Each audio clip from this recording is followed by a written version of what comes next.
Bismillahirrahmanirrahim. Assalamu alaykum, hurmatli televizor ko'ruvchilar. Istiqlol kunlik xabarlarimizni ko'rishinglarni qizg'in qarshi olamiz. Men Abdullah Yalqin.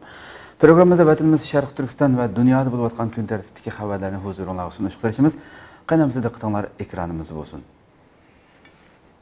Birinchi bosqichlik savdo kelishimi rasmiy imzolandi.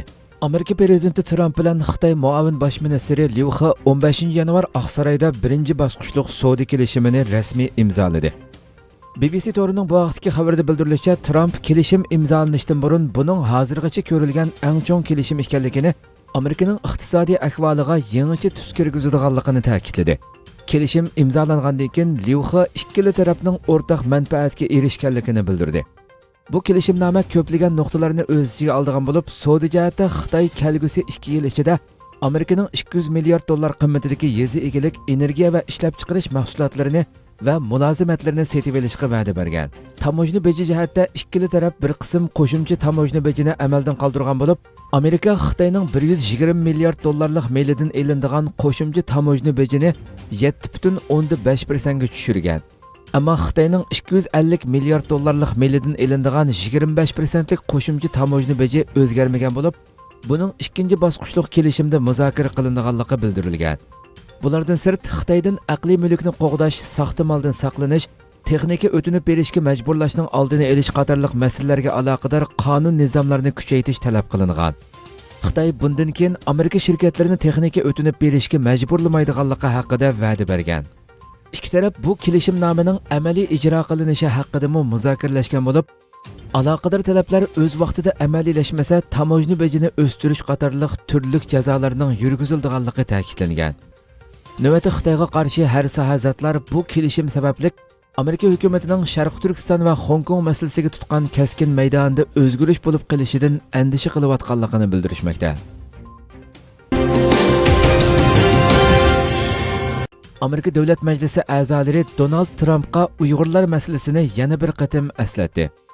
Xitoy rejimi bilan Amerika o'rtasidagi savdo kelishimining birinchi bosqichi imzolanayotganda, Amerika Davlat Majlisining bir qism a'zolari Amerika prezidenti Donald Trampga yana bir qatim Uyg'urlar masalasini eskartdi. New York vaqti gazetining 14 yanvardagi soniga besilgan bu vaqtdagi xabarda aytilishicha, Davlat Majlisi a'zolaridan Marco Rubio, Jim McGovern qatorliq 6 kishi o'zlarining Xitoyda davom qilayotgan Amerika fuqarolari va yeshil karta berilgan kishilarning tutqun qilinishi, shuningdek bir qism Amerika fuqarolarining Xitoydan ayrilishiga yo'l qo'yilmayotganligidan andisha qilayotganligini bildirgan.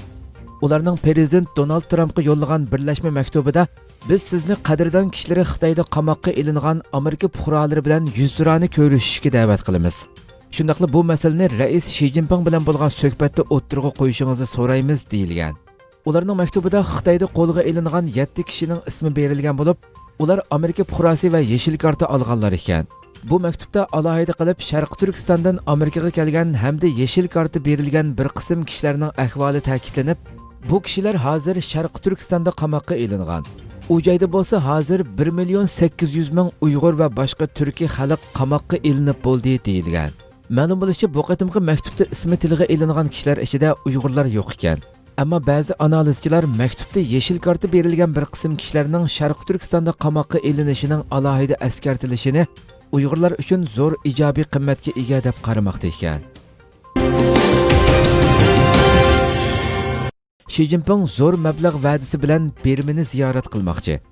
Germaniya ovozi to'rining xabarida bildirilishicha, Xi Jinping ati juma kuni Bermaga 2 kunlik ziyoratga boradigan bo'lib, Berma hukumatiga necha milliard dollarlik mablag' plani va'da qiladiganligi bildirildi. Bu Xi Jinpingning hokimiyat beshiga chiqqanda buyoqqa tunji Berma ziyorati bo'lib, bu qatim necha milliard dollar qimmatidagi mablag' selish to'xtami imzolanishi mumkinligi mo'ljallangan. Buning ichida Bermaning Jiapyu porti qurilishiga 1,3 milliard dollar mablag' selish planlangan bo'lib, mazkur port kelgusida Xitoyning Hindi okeaniga o'tadigan darvozasiga aylandigan. Ammo Berma hukumati Xitoyning qarz qiltiqiga tushib qolishdan ehtiyot qilgan bo'lib, mazkur port qurilishining doirasini kichiklatib, aslidagi 7,2 milliard dollardan 1,3 milliard dollarga tushirgan. Ma'lum bo'lishicha, Jiapyu porti Xitoy Berma iqtisodiy koridoridagi markazli qurilish turi bo'lib hisoblangan.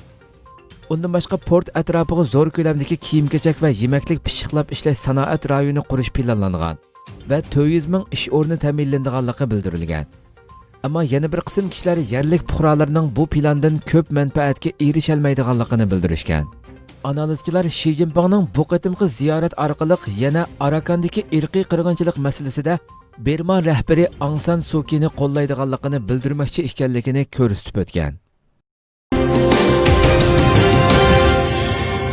İslam Kishilik Huquq Komiteti Uyg'urlar haqida chaqiriq e'lon qildi. 15 yanvar Xalqaro Islom Kishilik Huquq Komitetining organ to'rbetida barliq islom allariga Xitoyning Uyg'urlarga ziyonkashlik qilish qilmishini ayblab maktub yo'llash chaqiriqi e'lon qilindi. Chaqiriqda har qaysi musulmon davlatlar Xitoyning Uyg'urlarga ziyonkashlik qilish qilmishini ayblashga rag'batlantirilgan bo'lib, islom dunyosi va dunyoning har qaysi joylaridagi shaxslarni oldin tayyorlangan chaqiriq xatiga imzo qo'yishga va imzo qo'yilgan maktublarni munosabatlik islom allarining rahbarlariga yo'llashga chaqiriq qilgan. Chaqiriqda munolar bildirilgan. Xitoy Uyg'ur musulmonlarining siyosiy, ijtimoiy va diniy huquqlarini tortib oldi. Shu sababli har qaysi islom hukumatlari Uyg'urlarni qo'llashi lozim.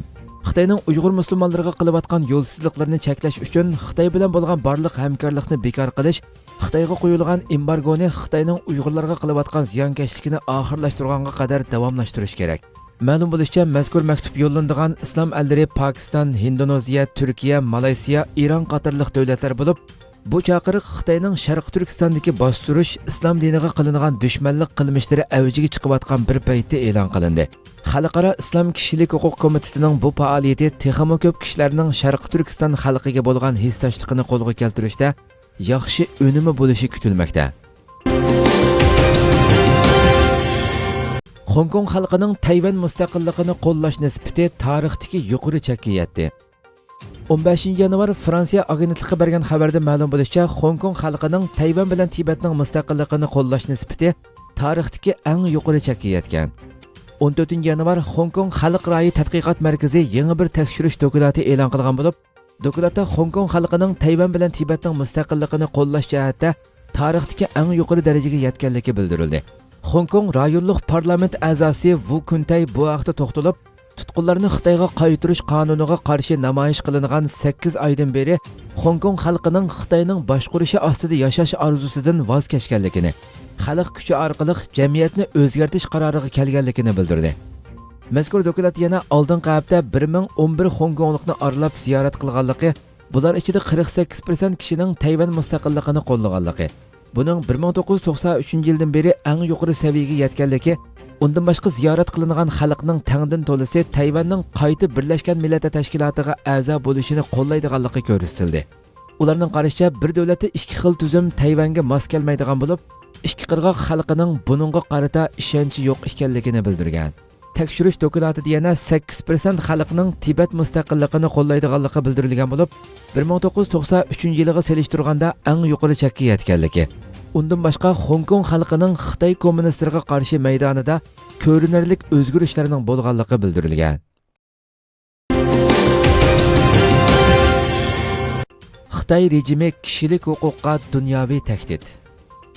Kishilik huquqni ko'zatish tashkiloti dunyoning har qaysi joylaridagi kishilik huquq vaziyati baholab chiqiladigan yillik dokumentini 14 yanvar kuni Nyu-Yorkdagi markazda e'lon qildi. 2020-yillik dokumentning ismi bo'lsa Xitoy rejimi kishilik huquqqa dunyoviy tahdid deb ataldi.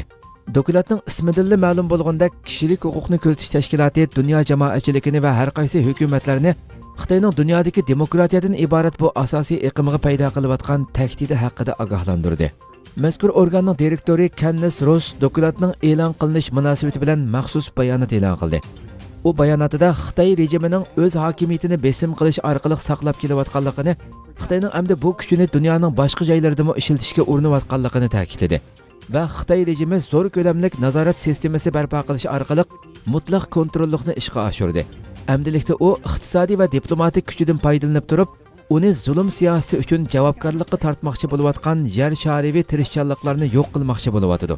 Xalqaro kishilik huquq sistemasini qo'g'dab qilish uchun har qaysi hukumatlar cho'qim birlikda Beijingning hujumlariga qarshi turishi kerak dedi.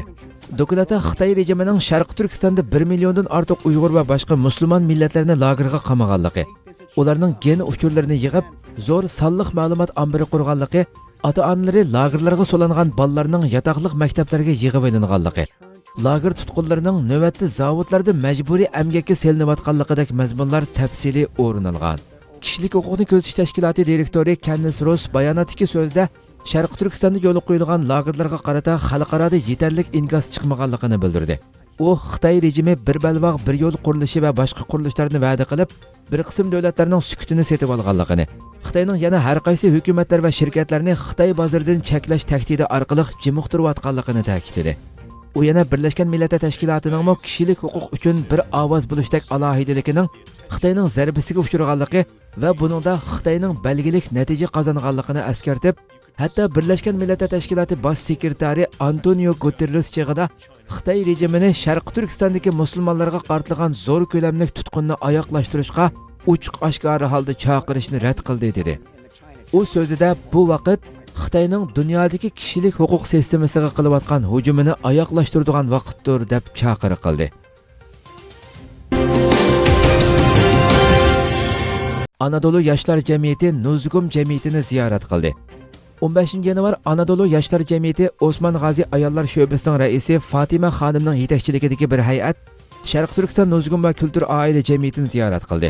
Mehmonlarni Sharq Turkiston Nuzgum Kultur va oila jamiyati raisi Munavvar Uyg'ur xonim bilan jamiyat a'zolari jamiyat ishxonasida kutib oldi.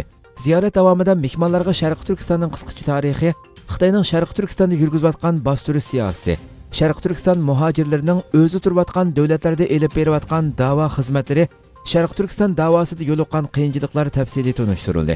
Mehmonlar bilan Sharq Turkiston davosida ayollarning roli, ularning qilishga tegishli xizmatlari haqida o'zaro muhokama elib berildi.